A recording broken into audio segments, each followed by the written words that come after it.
Hello friends, आज हम बात करेंगे ईपीएफ के बारे में। ईपीएफ होता क्या है, किस तरीके से काम करता है, क्या इसके अंदर बदलाव आए हैं और क्या बदलाव आने की संभावना है। भारत सरकार द्वारा इसे रेगुलेट किया जाता है। भारत सरकार ही इसमें टाइम टाइम पे अपने नियम चेंज करती है। जो नियम चेंज होते हैं वो कर्मचारियों के ज़रूरतों के हिसाब से, उनकी सहूलियत के हिसाब से नियमों को रखा जाता है। ये जो प्रोग्राम होता है ये पूरी तरीके से एक रिटायरमेंट प्रोग्राम होता है, यानी जो भी कर्मचारी होते हैं उनके जो पूरी ज़िंदगी की लाइफ साइकिल होती है जॉब के अंदर, यानी कि जो भी वो काम करते हैं उसके एंड में जो 60 साल में जो पैसा उनको मिलता है रिटायरमेंट के दौरान, वो ईपीएफ में शामिल किया जाता है। ईपीएफ यानी एम्प्लॉय प्रोविडेंट फंड, और जो इसे रेगुलेट करती है उस ऑर्गेनाइजेशन को कहते हैं EPFO, employ provident fund organisation, कर्मचारी भविष्य निधि। देखिए, यूँ तो भारत सरकार में काफ़ी ऐसी स्कीम है जो कर्मचारियों के लिए बनी हुई हैं, और काफ़ी ऐसी स्कीम भी हैं जो अलग अलग जगह पे अलग अलग सेक्टर में डिवाइड हैं, जो कई बैंक में डिवाइड हैं, काफ़ी पोस्ट ऑफिस में डिवाइड है। लेकिन आज हम स्पेशल बात करेंगे ईपीएफ के बारे में। देखिए, ईपीएफ जो स्कीम होती है पूरी तरीके से गवर्नमेंट ओरिएंटेड स्कीम है, और इसके अंदर जो भी फंड दिया जाता है वो एम्प्लॉय की सैलरी से भी कटता है और एम्प्लॉयर की तरफ से भी कंट्रीब्यूट होता है, और उन दोनों के ऊपर भारत सरकार अपना ब्याज लगा के आपको रिटायरमेंट के बाद देती है। ईपीएफ में क्या होता है कि जैसे जिनकी सैलरी 15,000 रुपये से कम होती है उनको तो पेंशन की सुविधा मिलती है, लेकिन जिनकी सैलरी 15,000 से ज़्यादा होती है उनको पेंशन सुविधा नहीं मिलती है, उनको पूरा का पूरा अमाउंट उनके पीएफ अकाउंट में मिलता है। इसके बारे में डिस्कस करेंगे आगे हम वीडियो में। और ईपीएफ का जो इंटरेस्ट रेट होता है वो बहुत अच्छा होता है। यूँ तो देखिए, गवर्नमेंट में इंटरेस्ट रेट मिलना बहुत ही, ये मान लीजिए, लग्जरी बात होती है। गवर्नमेंट में इंटरेस्ट रेट नहीं मिलता। आप कोई भी बैंक में एफडी करवा लीजिए, इंटरेस्ट रेट क्या है आपका एफडी का? 6.5%, 7%, हाईएस्ट से हाईएस्ट मानते हैं 7.5%, वरना 6.5 पे ही सलट जाते हैं ऑलमोस्ट बैंक तो, और 7% पे लगभग सारे बैंक ढेर हो जाते हैं। हाँ, कुछ स्कीम है जहाँ पे इन्वेस्टमेंट करते हैं तो 7.5% मिलता है, जैसे पोस्ट ऑफिस की कोई स्कीम में करते हैं, या फिर कन्या सुकृति योजना के अंदर करते हैं, या ओल्ड पेंशन के अंदर करते हैं। वहाँ पे इन्वेस्टमेंट होता है और वहाँ पे लॉकिंग टाइम भी होता है, अगर हमें 8% का मुनाफा अगर लेना है। लेकिन ईपीएफ इकलौता अकाउंट ऐसा है, ईपीएफ के अंदर जो इंटरेस्ट रेट है वो लगभग 8.33% और 8.22% के समथिंग आपको इंटरेस्ट रेट मिलता है।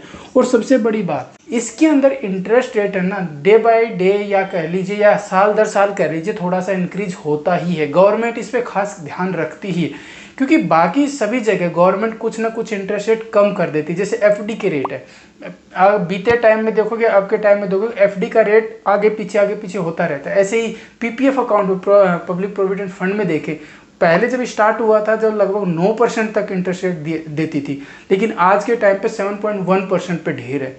लेकिन ईपीएफ इकलौता ऐसा है जहाँ पे आप 8.33% तक अपना इंटरेस्ट ले सकते हो। इसलिए जो भी अगर वर्किंग आदमी है, अगर काम कर रहा है किसी भी फैक्ट्री में, कंपनी में, तो कोशिश कीजिए, अगर वो इन्वेस्टमेंट करना चाहता है, अगर कहीं इन्वेस्टमेंट नहीं कर पा रहा है, तो अपना ईपीएफ अकाउंट जरूर बनवा ले, यूएन नंबर जरूर ले ले, ताकि आपकी सैलरी से कुछ ना कुछ वहाँ इन्वेस्टमेंट होता रहे, क्योंकि इंटरेस्ट रेट बहुत ही अच्छा मिल रहा है। क्योंकि यहाँ पे देखिए, जो भी आपको पासबुक मिलती है या ऑनलाइन पासबुक आप लोगे ईपीएफ के अंदर, तो यहाँ पे एक होती है, आपका सेक्शन बना होता है एम्प्लॉय के लिए और दूसरा होता है एम्प्लॉयर के लिए। ये दोनों आपको देखने को मिल जाएंगे।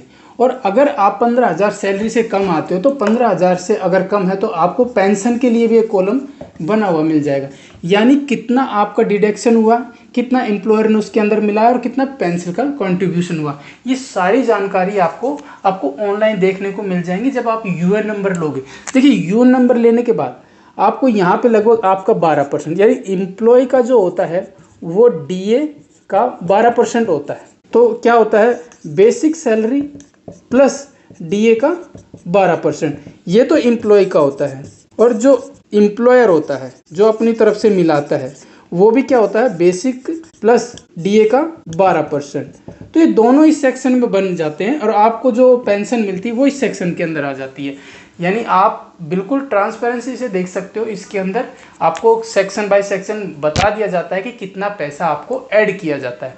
और दूसरी बात, अगर 15,000 से कम है तब तो आपको पेंशन के हकदार हो। अगर 15,000 से ज़्यादा है तब आप पेंशन के हकदार नहीं हो, लेकिन आपको जो पूरा कॉर्पस है वो आपको पीएफ अकाउंट में ट्रांसफ़र कर दिया जाएगा कंपनी के द्वारा। तो वो भी एक फ़ायदे की बात है। और सबसे बड़ी बात, गवर्नमेंट की तरफ से सेक्शन 80C के तहत आपको टैक्स में भी रिबेट मिलती है, यानी जो आपको पैसा मिलता है वो भी टैक्स फ्री आराम से मिल जाता है। क्योंकि आपका जितना भी कॉर्पस बनेगा, अगर उस पर आप क्लेम करते हो, पीएफ अपना ईपीएफ अकाउंट शो करते हो आईटीआर में, तो वहाँ भी 80C के तहत आपको लगभग 1.5 लाख रुपए तक का रिबेट मिल जाएगा। पीएफ अकाउंट के अंदर ये सबसे बड़ी बेनिफिट है, interest rate plus section 80C के तहत आपको रिबेट मिलता है। थर्ड, आप अगर कोई कंपनी स्विच करते हो तो आप उसके अंदर भी अपने आप को ट्रांसफ़र कर सकते हो, सेम यूएन नंबर आपका रहेगा, वो भी कोई चेंज नहीं हो सकता। और फोर्थ नंबर की बात करें, कोई इमरजेंसी अगर आ जाती है, अचानक इमरजेंसी आई, तो वहाँ पर भी आप अपने पैसे को पार्शली विड्रॉल करवा सकते हो। इसके बारे में आगे डिस्कस करेंगे। तो आज हम पीएफ के बारे में बहुत अच्छी तरीके से डिस्कस करेंगे। ईपीएफ होता क्या है, कब इसको काम लिया जाता है, किस तरीके से जनरेट होता है, कहाँ से शुरुआत हुई, सारी बातों की हम आज इस वीडियो के अंदर चर्चा करेंगे। अगर वीडियो अच्छी लगे तो प्लीज़ लाइक कमेंट ज़रूर कर देना। तो ये सारी चीज़ें मैं आपको डिस्कस करूँगा आज इस वीडियो में, किस तरीके से क्या इसके अंदर वर्क होता है और किस तरीके से हमारे लिए नियम तैयार होते हैं। तो बने रहिए मेरे साथ अंत तक। इस वीडियो में आपको बहुत अच्छी वीडियो इन्फॉर्मेटिव लगेगी, क्योंकि इसके अंदर जो ईपीएफ की पूरी जानकारी मैं आपको एंड टू एंड ज़रूर दूंगा। अगर फिर भी कोई डाउट है तो प्लीज़ कमेंट्स में आप पूछ सकते हैं। और अगर आपको चैनल पे ये वीडियो अच्छी लगती है तो प्लीज़ चैनल को सब्सक्राइब ज़रूर करना, मुझे बहुत अच्छा लगेगा। तो बने रहिए अंत तक मेरे साथ।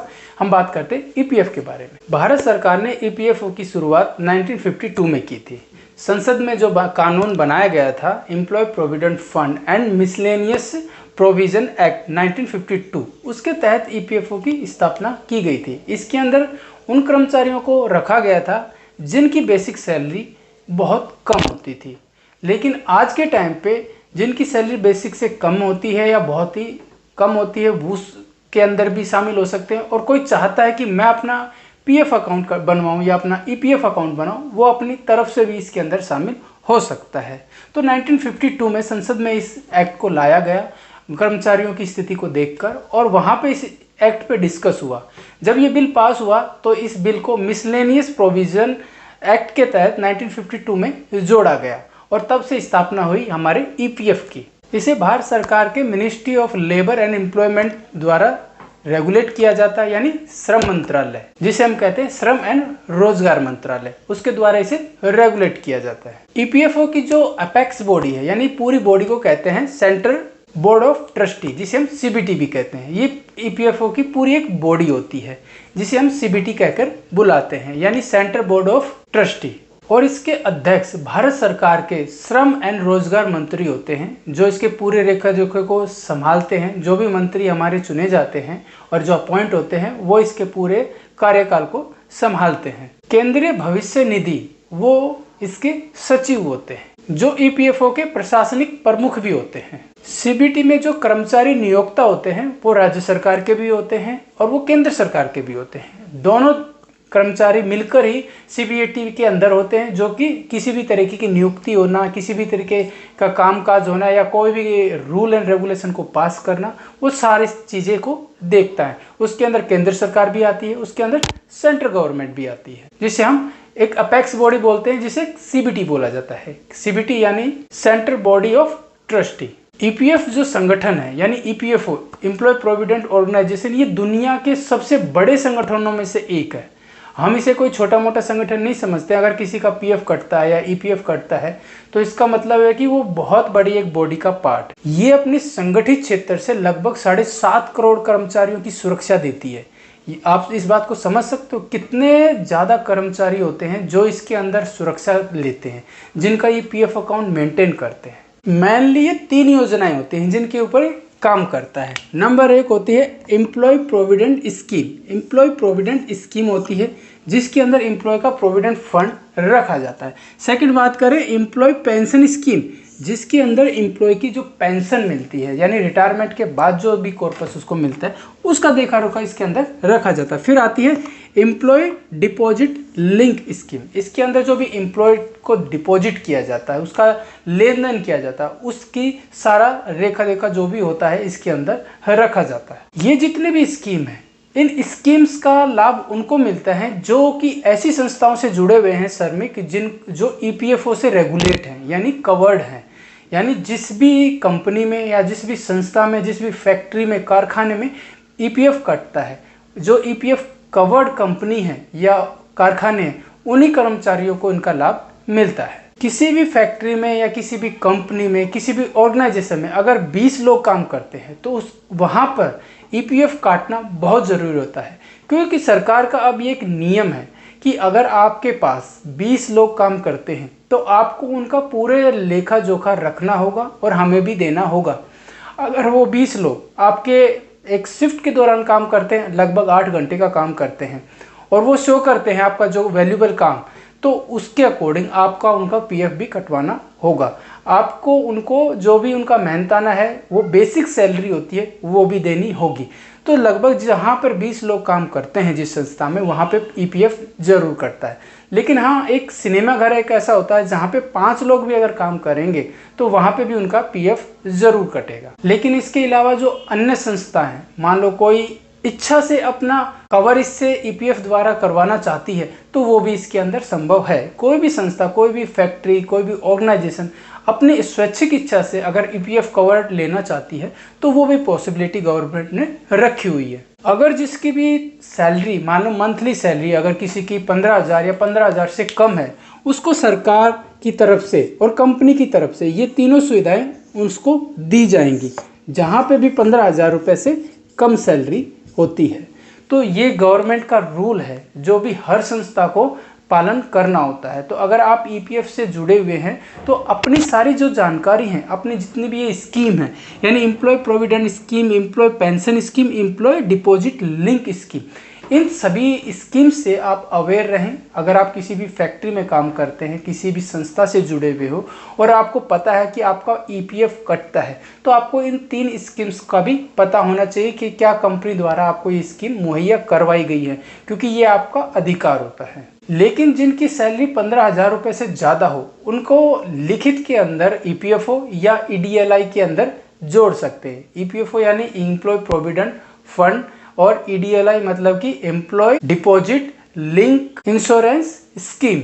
लेकिन उन्हें पेंशन की जो सुविधा है वो नहीं मिलेगी। पेंशन की सुविधा उन्हीं को मिलेगी जिनकी सैलरी 15,000 या 15,000 से कम है। मान लीजिए कोई कर्मचारी है, वो नई नौकरी में ज्वाइन करता है, लेकिन नई नौकरी में ज्वाइन करने से पहले भी उसका पीएफ कटता था पुरानी जगह पे जहाँ पे वो काम करता था। तो नई नौकरी जहाँ पे भी वो स्टैंड करेगा, वहाँ पे भी उसकी चीज़ रेगुलर कंटिन्यू बनी रहेगी, वहाँ पे भी उसका ईपीएफ कटेगा और उसको ये सदस्यता देनी होगी। फिर चाहे उसकी सैलरी ज़्यादा हो या उसकी सैलरी कम हो, अगर पुरानी ऑर्गेनाइजेशन में उसकी सैलरी में से ईपीएफ कटता था या उसकी सैलरी भले ही ज़्यादा हो या कम हो, लेकिन नई जगह जैसे ही वो ज्वाइन करेगा तो उसका ईपीएफओ के अंदर सदस्यता देनी बहुत ज़रूरी हो जाती है। ईपीएफओ के अंदर जैसे ही कोई ज्वाइन होता है फर्स्ट टाइम, तो उस टाइम पे आधार कार्ड होना बहुत ज़रूरी है। ईपीएफओ फॉर्म भरवाया जाता है। ईपीएफओ फॉर्म जिसे फॉर्म 11 बोला जाता है, ईपीएफओ फॉर्म और आधार कार्ड जैसे ही आपकी इन्फॉर्मेशन को फैच करते हैं, आपका ईपीएफ अकाउंट बन जाता है। और ईपीएफ अकाउंट बनने के बाद आपको यूएन नंबर दे दिया जाता है। यूएन मतलब यूनिवर्सल अकाउंट नंबर, जो एक बड़ा डिजिट का नंबर होता है, वो नंबर आपको अलॉट कर दिया जाता है। फिर आप अपने ईपीएफ को आप खुद भी ट्रैक कर सकते हो या किसी से ट्रैक करवा सकते हो, कितना आपका पैसा खाते के अंदर गया है, कितना आपको पैसा निकाला गया है। आप उसमें ज़रूरत के हिसाब से पार्शियल विड्रॉल भी कर सकते हो। ये देखिए एक केस होता है जहां पर आज के टाइम में गवर्नमेंट ने आपको ये सुविधाएं थोड़ी सी बढ़ा के दी है। अगर आप चाहो पार्शियल विड्रॉल करने के लिए तो आपको ये सुविधा लगभग 70% तक दे दी गई है। यानी कि आप जितना भी पैसा आपका डिपॉजिट हो चुका है आपके पीएफ अकाउंट में, उसमें से 70% हिस्सा आप निकाल सकते हो। लेकिन उसके लिए आपको एक मेजर कंडीशन शो करनी होगी, जैसे कि घर में कोई शादी है, एजुकेशन है, या कोई ऐसी त्रासदी आपके जीवन में आ गई है, यानी कोई प्राकृतिक घटना हो गई है या कोई एक्सीडेंट कवर लेना चाहते हो आप, तो वो इस सिचुएशन आपको शो करनी होगी। आप उसमें से पैसा अपना पार्शियल विड्रॉल भी कर सकते हो। अगर नई नौकरी में आप जाते हो और पुराना आपका यूएन नंबर बना हुआ है, तो नई नौकरी के अंदर वो आपका वही यूएन नंबर काम आएगा। यानी कि एक ही यूएन नंबर से आप कितनी भी कंपनियां, कितनी भी फैक्ट्री, ऑर्गेनाइजेशन स्विच करते हो, उससे कोई फ़र्क नहीं पड़ता। जैसे ही दूसरी कंपनी में जाओगे, जैसे ही आपका यूएन नंबर लेंगे और यूएन नंबर के बाद आपकी पूरी इन्फॉर्मेशन फैच होके आ जाएगी कि क्या आपका पीएफ कटता था, किस हिसाब से आपका पीएफ को रेगुलेट किया जाता था। तो एक ही यूनिवर्सल नंबर होता है जो आपको हर कंपनी, हर ऑर्गेनाइजेशन में बराबर काम आएगा। ईपीएफ के अंदर एम्प्लॉय के जो सैलरी होती है उससे लगभग 12% काटा जाता है और जो एम्प्लॉयर होता है वो भी इसके अंदर 12% मिलाता है। तो लगभग दोनों का बराबर हिस्सा है वो जाके ईपीएफ के अंदर जमा हो जाता है। और गवर्नमेंट इसके अंदर लगभग 8.5% के, लगभग 8.2% के समथिंग आज के टाइम पे ब्याज रेट दे रही है। तो इन चीज़ों का फ़ायदा पीएफ के अंदर बहुत अच्छी तरीके से मिलता है। आज के टाइम पे पीएफ को इतना अच्छा रेगुलेट कर रही है भारत सरकार। अगर आप पीएफ से जुड़े हुए हो तो आपको एटीएम देने की सुविधा भी की जा रही है। अगर आपका अकाउंट है, अगर आपको पार्शियल विड्रॉल करना है, उसमें से पैसा निकलवाना है, तो आप उसे एटीएम के जरिए भी निकलवा सकते हो। सेकंड सुविधा ये भी दी जा रही है कि पहले अगर जैसे कि आप कंपनी बंद कर देते तो, स्विच कर लेते तो, या काम करना बंद कर देते थे, तो आपका जो अकाउंट सेटलमेंट है उसमें लगभग 2 से 3 महीने लग जाते थे। और काफ़ी बार ऐसा होता था कि कंपनी में मान लो किसी अधिकारी से आपकी रंजिश चल रही है, तो उस कारण से भी आपका अकाउंट सेटलमेंट करने में वो थोड़ा सा टाइम लगा देता था, क्योंकि जब तक आपका अकाउंट सेटलमेंट नहीं होगा आपको पैसा मिलेगा नहीं। लेकिन आज ये कंपनियों को रूल दिया हुआ है कि आपको 1 महीने के अंदर अकाउंट सेटलमेंट करना बहुत ज़रूरी है। ये कहीं ना कहीं आपके हित का काम है। आपको जैसे ही कंपनी से स्विच किया जाता है या छोड़ दिया जाता है, उसके 1 महीने के अंदर आपका पूरा पैसे का सेटलमेंट कंपनी द्वारा खुद ही किया जाएगा। वो आपको करना नहीं होता, ये जिम्मेदारी अब कंपनी के ऊपर डाल दी गई है। तो ये थी आज हमारी ईपीएफ के बारे में सारी जानकारी। अगर फिर भी कोई डाउट रहता तो प्लीज़ कमेंट्स में ज़रूर पूछना, और मिलते हैं एक नेक्स्ट इन्फॉर्मेशन के साथ। जब तक के लिए धन्यवाद।